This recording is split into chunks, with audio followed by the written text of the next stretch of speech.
Salut les aminches. Catlef a presque toujours tort alors on est combien là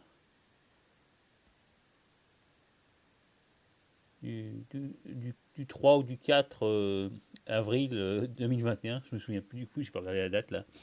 Donc voilà, donc je fais salut les aminches imaginaires, pardon, j'ai oublié. Donc je commence par ma prière, hein, en essayant de ne pas me gourer, j'ai un peu réfléchi là. Donc Internet est grand et Google est son faux prophète. Protège mes vidéos de toute coupure intempestive. Protège aussi Paris, la Seine et la Mésopotamie de toute destruction et souillure supplémentaire. Et tant que tu y es, renvoie l'Empire américano-sioniste dans les chiottes de l'histoire. Bon, ça y est, j'ai réussi. D'accord. Donc, je commence par mon corrigenda, hein. Donc, j'avais parlé des. L'autre fois, j'avais parlé de la Rapa Nui, là. Voilà, c'est ça, l'île de Pâques. Alors, ça s'appelle Rapa Nui, le peuple. La langue et le peuple, hein. Donc, en fait, donc, c'était des mecs qui venaient apparemment des îles Marquises, hein. Puis ils sont arrivés dans l'île de Pâques, hein. Donc ils étaient en vase clos, hein. Enfin, ils sont arrivés, ils ont resté pendant, je sais pas, plus d'un millénaire comme ça en vase clos. Et puis à un moment, il y a les Occidentaux qui sont pointés et ils ont enlevé tout le monde. Et ils n'ont pas enlevé que les filles, en fait. Enfin, il y a dû y avoir plusieurs attaques. Donc c'est des mecs qui sont venus du Pérou en 1862, qui ont fait une razzia, quoi, qui ont enlevé toute la population. Il paraît qu'ils les ont piégés en leur jouant de la musique parce que les mecs de l'île de Pâques adorent la musique, donc ils ont joué de l'accordéon. Puis ils ont enlevé tous les mecs, hein. Ils ont débarqué sur une île de Chincha comme esclave pour le guano, quoi. Donc en 1864, il y a ce que j'avais dit là, donc il y a le consul de France des Curtons qui l'ont libéré, hein. Ils ont libéré que les survivants parce qu'en fait après ils ont tous eu la variole, quoi, donc il y a eu des tas de morts, hein.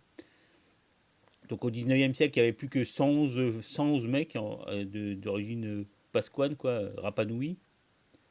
Puis bon, aujourd'hui, il y en a à peu près 5000, hein. Alors c'est vrai que les mecs, ils avaient tous croisé et tout, hein. Mais bon, ils ont quand même survécu. Même leur langue a un peu survécu, hein. Même s'ils ont parlé tous espagnol, ça a quand même survécu. Donc ouais, voilà. Donc enfin, donc c'est leur nom, c'était des Haumaka. Donc Rapa Nui, en fait, ça vient c'est des gens de Tahiti, des Français de Tahiti qui ont apporté des gars de l'île de Tahiti, quoi, de l'île de Rapa, quoi. Rapa Nui, c'est-à-dire la grande Rapa, hein. Donc du coup, finalement, je sais pas ce qui s'est passé, mais enfin bref, voilà. Donc autre truc que je voulais dire, Rapa Nui. Ouais, en fait, ouais, après, il y a après c'est de taper les Pérou, enfin, sans doute les Espagnols du Pérou, là, ils sont aussi tapés les Chiliens, hein. Donc les Chiliens ont enfermé le peuple Rapanui dans une espèce de camp de concentration pour louer la terre à une entreprise anglaise, je sais pas quoi, ce qu'ils ont fait. Donc finalement, au XXe siècle, ils se sont fait libérer, enfin, quoi. Il y avait des barbelés et tout, ils étaient vraiment dans un camp de concentration, quoi. Donc enfin, ils ont été libérés. Donc maintenant ça doit aller, quoi. Parce que maintenant, les îles de, de Pâques appartiennent au Chili, quoi. Parce qu'après, il y a eu une espèce de guerre entre l'Espagne et l'Amérique latine, le Pérou et tout. Bon, bref. Voilà. Donc autre truc que je voulais dire, bon, ça c'était le truc que je voulais dire sur les lignes de Pâques, hein. Donc maintenant, à propos de Bertrand Blier, hein. Donc ouais, son nom c'est bien Bertrand Blier, hein, qui est le fils de Bernard Blier, l'acteur, là, hyper marrant, là. Apparemment il y a un homonyme, je sais pas, l'autre c'est un mec qui s'appelle aussi Bertrand Blier, là, je crois, hein, je sais plus. Enfin, qui est décédé, quoi, qui était un mec de la nouvelle vague et tout, quoi, qui avait un accent, enfin, il y a une façon de parler un peu vieille France, quoi. Donc il faisait des films, genre, je sais pas, policier, je sais pas quoi. Enfin, son cinéma, je me souviens pas vraiment, quoi. J'ai vu ses films, enfin, ça m'a pas vraiment marqué, quoi. Voilà, donc c'est vrai que Soral parlait de Bertrand Blier, l'autre mec, hein, celui qui avait fait Buffet froid avec le film génial, la Buffet froid, avec Depardieu et Serrault et son père, Bernard Blier. Puis Carmet aussi, c'était génial, quoi. Donc à un moment, Soral, il disait, je sais pas pourquoi, il était vachement violent, il disait que Bertrand Blier c'était un porc, il disait des, il disait des partous, je sais pas quoi. Donc c'est peut-être vrai, hein, parce que c'est vrai qu'il a un côté cynique, machin. Je sais qu'il faisait des trucs, des partous et tout, je sais pas, moi je m'en fous, hein. Il faut reconnaître que son film Buffet froid est quand même génial, quoi. Alors il y a l'autre film avec Michel Blanc, mais enfin moi je préfère Buffet froid, quoi, avec Depardieu, quoi. Ok, donc ouais, alors autre truc, j'ai parlé de la cause du peuple silencieux, je sais pas quoi, donc c'est la cause du peuple, hein. C'est pas du non silencieux, je sais pas quoi. Donc c'est la cause du peuple, le gars le tunisien là. Donc c'est lui qui parle d'antisémitisme asymptomatique. Donc voilà. Autre truc à propos le mot arabe miskin. Donc en fait ça vient de l'acadien, l'assyrien mouchkenou avec un seul N, hein, ou mashkenou, hein. C'est le mot qui est un, qui est un dérivé en M du verbe choukenu, qui veut dire, qui voulait dire se prosterner, se prostrer, quoi. Donc, en fait, ça désigne un pauvre, un serviteur, quoi.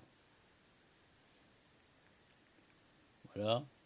Donc, autre truc que je voulais dire encore Korgenda, je parlais du mot, du truc du roguelike, donc, qui s'appelait Desktop Dungeon. Donc, c'est un super roguelike. En fait, en fait j'ai pris, enfin, je voulais prendre la version payante sur Steam, mais il y a une version gratuite. Enfin, avant, on pouvait jouer à la version gratuite sur, donc bridée, mais sur ordi, sur Windows, quoi. Donc c'était un super roguelike, quoi. Voilà, donc à propos de... Bon, voilà, maintenant j'ai fini les Korigenda, donc je parle un peu de la suite. Donc à propos de roguelike, donc j'ai cherché le mot rogue. Je crois que ça venait du scandinave, mais non, apparemment non, hein. Donc c'est un mot à la base, un mot d'argot, hein, qui désigne une espèce de vagabond. Donc je sais pas dans quel sens il emploie le mot rogue, le gars là, Seldel. Ah bah, je m'en fous, mais bref. Voilà. Donc maintenant, application. Donc là, je viens de regarder sur Netflix, là, je viens de regarder le truc qui a été diffusé sur Kitano, qui a été diffusé sur Arte le 31 mars. Non, je n'ai pas regardé sur Netflix, justement, parce qu'en fait, j'ai regardé sur Captivity, le truc, parce que j'ai rallumé mon ordinateur, du coup, là. Donc j'ai regardé ça sur Captivity. Enfin, à propos de Netflix, je crois que j'ai renoncé à l'abonnement. De toute façon, bon, j'avais l'intention de renoncer. Il y a vraiment rien de cool, quoi, comme film, avec des trucs pourris, quoi. Déjà, les séries, elles sont pourries, mais en plus, il n'y a même pas des bons films, quoi. Par exemple, j'ai tapé Terminator, il y avait pas. Après, j'ai tapé, je sais pas quoi. Bon, bref. Je pensais changer mon abonnement, puisque c'est quand même 7 euros, hein. Je pensais le changer pour un abonnement Spotify. Parce qu'au moins, Spotify, bon, c'est quand même. Pas se taper les pubs à la con tout le temps, là, c'est quand même un avantage, hein, je pense, hein. Donc voilà ce que je vais faire, je pense, hein. Bon, autre culturel, maintenant je vais parler un petit peu du mot cajun. Je sais pas pourquoi j'y ai pensé. Mais c'est vrai que cajun, en fait, ça vient du mot acadien, quoi. Parce que les Acadiens, les Québécois acadiens, ils ont été, il y a une partie qui a été déportée par les Anglo-Saxons dans le bayou, quoi. Dans un coin pourri du bayou de Floride, quoi. Donc enfin, ils continuent à exister, à survivre. Mais bon, voilà, c'est ce que je voulais dire, quoi. C'est juste que des Cajuns, en fait, c'est une Cajun en Cajun, c'est pour prononcer acadien, quoi. C'est une déformation de acadien, acadien à la québécoise, quoi. Voilà. Autre truc culturel, je voulais dire, je voulais parler de l'autotune. Ben, l'autotune, c'est des modifications de la voix, là. Donc j'avais remarqué quand dans les langues en Afrique, dans les chansons africaines, il y a l'autotune est généralisé, quoi. Par exemple, je sais pas, au Tchad, des trucs comme ça, quoi. Donc ça a l'air d'être vachement généralisé, donc ouais, donc voilà, bah, c'était pour le dire, quoi. Donc sinon, à propos de... Parce que Weshden, là, elle a sorti son nouvel album. Donc j'ai remarqué, c'est vrai que... Bon, les Canadiens, déjà, ils mouillent le D, par exemple, comme en portugais, quand ils disent Canadien, le Canadien, le Acadien. Mais en fait c'est une pratique qui existe aussi en français populaire, hein. Avec, par exemple, je sais pas, eh ben, elle dit du au dieu du, dit au lieu de di, au lieu de dit. Donc ça, c'est une pratique, je sais pas, c'est une pratique qui est vachement utilisée en français populaire, quoi. Donc à propos de Weshden, elle prononce comme ça, quoi. Voilà. Autre truc, bon, c'est vrai que j'ai écouté, je pensais la truc la voix du phénix, là, le mec, le guénoniste, là. Donc il parle tout le temps un truc bizarre, il parle tout le temps des ovates. Donc en fait, normalement, même dans Wikipédia, j'ai cherché Ovat, il me renvoie à l'article sur VAT. Donc c'est l'espèce de ce Gaulois qui faisait des oracles là. Donc c'est c'est un mot d'origine gauloise qui avait été emprunté en latin, hein. Vates. Donc ça a donné aussi ça a donné le nom du Vatican, hein, parce que c'était un truc où il y avait des oracles, vates, pas des ovates. Je sais pas pourquoi il a prononcé le mot ovate, je sais pas d'où il a pris ça, quoi. Sur des trucs bizarres, quoi. Autre truc bizarre du même genre du gars le mec qui fait la voix du phénix, là, c'est il prononce le mot channeling.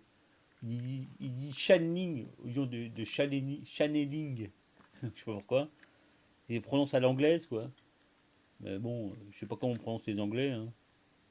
Ça fait penser un peu dans le roi Arthur, la truc du Astier, là, à un moment, à un moment, il faisait un film sur l'enfance, la jeunesse du roi Arthur. Donc il prononçait le mot Arthurus au lieu de Arthurus, quoi, en latin, quoi. Donc je sais pas pourquoi il faisait ça, quoi. Donc ça m'avait marqué. Mais bon, ça fait un peu penser à ça, quoi. Ce que fait le gars de la voix du phénix, là. Arthurus, Claudius, voilà. Donc je vais un peu parler maintenant de Paris, hein, parce qu'il y avait un reportage sur RT, un mec qui était très en colère, là, un médecin des urgences, à propos de la pitié salpêtrière. Donc ils vont, parce que c'est un truc bizarre, ils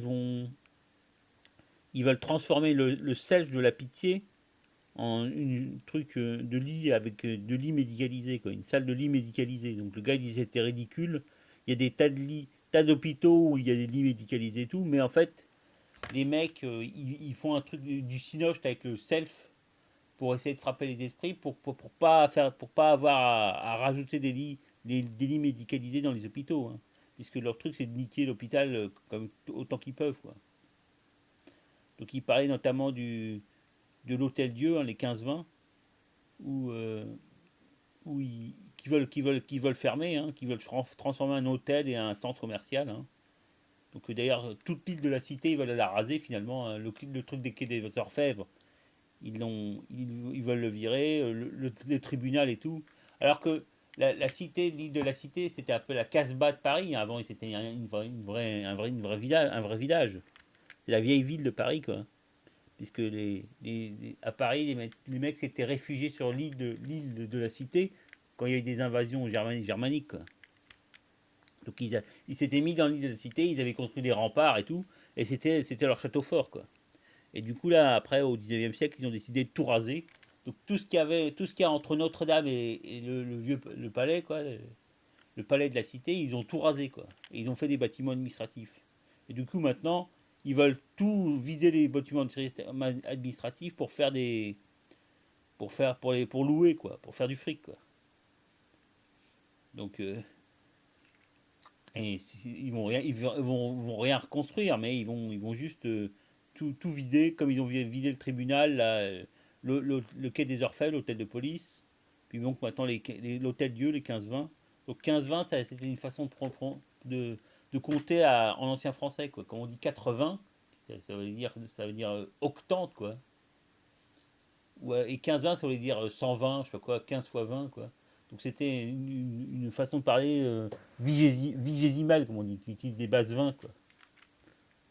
Donc ça existe aussi en basque, normalement. Donc, score en anglais, ça veut dire 20 aussi, ça a pris le sens de, d'un score, quoi. Mais à la base, ça veut dire une vingtaine, quoi. 20. Voilà, donc en basque aussi, on utilise ça comme ça, hein. Voilà, donc c'est ce que je voulais dire sur. Je reprends le truc là sur Paris et tout. Est-ce que je vais rajouter des trucs? 15-20. Ouais, et puis ils ont aussi fermé, ça fait un bout de temps, la Samaritaine, rive droite, quoi.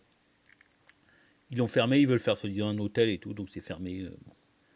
Bon. En plus, ils ont renommé le bazar de l'hôtel de ville, ex-bazar Napoléon, le truc qui est à côté de l'hôtel de ville, là.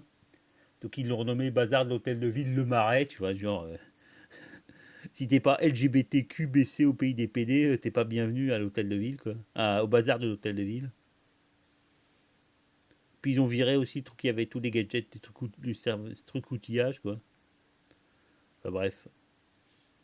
Voilà, donc, ouais, autre truc que je voulais dire, c'est, bon, toujours à propos de culture, toujours il y a les petits films de Kiketstar, là, Kestar, là, le gars qui fait des aides, là. Donc il a fait il y a le deuxième épisode de ces films sur les graffeurs, donc Graffe avec. Donc là, c'est avec un mec qui s'appelle Tiger, T-E-I-G-R. Donc déjà, il est vachement adroit comme mec, il fait vachement bien, quoi. Et quand il manie la bombe, il décrit ça, il fait ça vachement bien, quoi. Un peu comme les Palestiniens quand ils écrivent sur les murs comme ça avec des slogans politiques, ils le font, lui aussi, il le fait vachement bien, quoi. Mais c'était pas politique, il écrit son nom, il écrit Tiger.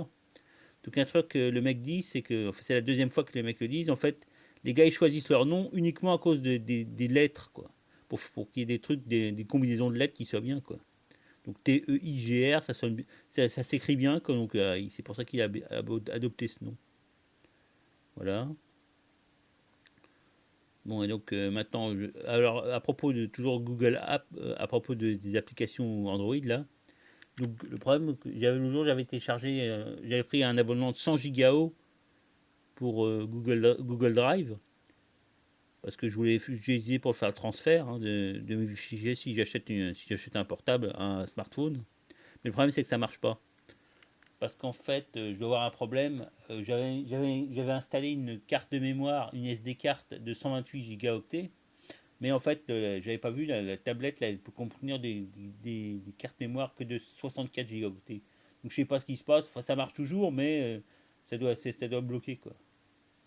En plus, je suis feinté parce que là, j'ai fusionné les cartes là, avec la ROM et la carte mémoire. Du coup, je suis un peu feinté là. Il faudra que je transfère, je sais pas comment je vais faire. Il faudra que je retransfère sur un. Il faudra que je le fasse à la main, je crois, ou en utilisant le Bluetooth. Je verrai. Voilà. Donc, autre truc. Maintenant, je vais parler un peu de science, enfin, pas vraiment de science, mais je pensais. Parce que les gars, là. Comment il s'appelle Le Noble. Pierre-Yves Le Noble, là, il faisait une émission d'astrologie. Là. Donc, je pensais à l'astrologie et l'alchimie. Parce que c'est vrai que en Mésopotamie, j'ai l'impression qu'il y avait de l'alchimie, quoi. Alors que, bon, l'astrologie, c'est eux qui l'ont inventé, quoi. Mais, notamment le zodiaque, les planètes et tout, c'est eux qui ont découvert ça, quoi. Mais par contre, j'ai pas l'impression qu'il y avait de l'alchimie, donc il faudrait que je fasse des recherches pour voir s'il y avait de l'alchimie ou quoi. Bon, le truc, c'est qu'il connaissait, il y avait des bons trucs de forgeron et tout, hein. Mais il n'avait pas l'air d'être trop branché sur la chimie, quoi. En plus, comme ils écrivaient à peu près tout ce qu'ils disaient, enfin les mecs, les scripts qu'ils écrivaient, ils écrivaient tout, quoi. Ils n'avaient pas de tabou. Donc normalement, s'ils avaient fait de l'alchimie, il y aurait eu quand même des écrits, quoi. Mais bon, peut-être que c'était pas encore inventé, que ça s'est fait après, quoi, je sais pas. Parce que c'est quand même vachement vieux. Les trucs en Mésopotamie, ça commence il y a en 2-3 000 avant Jésus-Christ, donc peut-être que l'alchimie n'avait pas été encore inventée, quoi. Alors, alchimie, c'est plutôt un truc égyptien, mais puis il y en a aussi quand même en Chine, hein. Donc c'est vrai on se dirait on a l'air de se dire que c'est un truc universel, un peu ésotérique qui est un peu universel, mais je sais pas si ça existe en Mésopotamie, quoi. Donc voilà ce que je voulais dire, je voulais parler aussi de Kitano, hein. Donc j'ai allumé mon ordinateur et j'ai regardé sur Captivity Le reportage qui a été fait le 31 mars, là, dernier. Donc c'est bien, quoi. Alors c'est vrai que... Ah ouais, donc c'est vrai qu'en fait, son père, il n'était pas du Yakuza, hein. Donc bon, c'était à l'après-guerre, hein, donc c'était de la misère et tout, mais son père, c'était un peintre en bâtiment. Bon, je dis pas que c'était un gentil, hein. Il avait l'air d'être assez dur et tout, mais ça a pas l'air d'être un Yakuza, quoi. Donc Kitano a fait ses études à l'université, hein, mais après il est devenu artiste et tout, quoi. Donc aussi, il a eu un accident, en fait, son accident de moto, là, il était en scooter, quoi. Donc il se dit que c'était un quasi-suicide, il devait être hyper surmené et tout. Donc il a eu un an de chirurgie faciale et tout pour se remettre un peu sur pied, quoi. Donc là, il avait 70 piges, hein, apparemment, quand le reportage a été fait. Donc ça fait pas, il y a pas longtemps, quoi. Donc c'est vrai qu'il commence à... Alors, je sais pas si... Donc j'avais dit que le dernier truc que j'avais lu, c'était Zatoichi ou un autre truc. Enfin là, il a fait apparemment un autre truc qui s'appelle Takeshi ou un truc comme ça, quoi. Donc faudra que je regarde, quoi. Voilà. Donc ouais, 21 minutes, bon ça va. Donc là, je termine un dernier petit truc politique à propos de la Fed, la banque américaine, là. Des trucs là. Donc en fait, tout le monde dit ouais, elle est privée, c'est un coup d'État et tout. Mais en fait, finalement, la Banque de France aussi est privée, quoi, avec des statuts privés. D'ailleurs, ils avaient utilisé ça pour permettre d'enlever, de virer l'or français des banques de la Banque de France. Il avait fait se sauver en bateau en Amérique, dans les Caraïbes et tout. Il y avait une histoire après à propos de ça, quoi. Et après, il est allé au Mali, quoi, enfin en Afrique française, et puis il avait récupéré à la fin de la guerre. Mais donc c'est à cause du fait que c'était privé que ça a permis à la France de sauver son or, quoi. Donc voilà, donc c'était juste comme ça pour dire que la fête, c'est pas juste un, c'est pas, c'est normal que ce soit un truc, c'est dans les statuts, dans la logique de la banque de créer un truc avec des statuts privés, pas un truc d'État du public, quoi.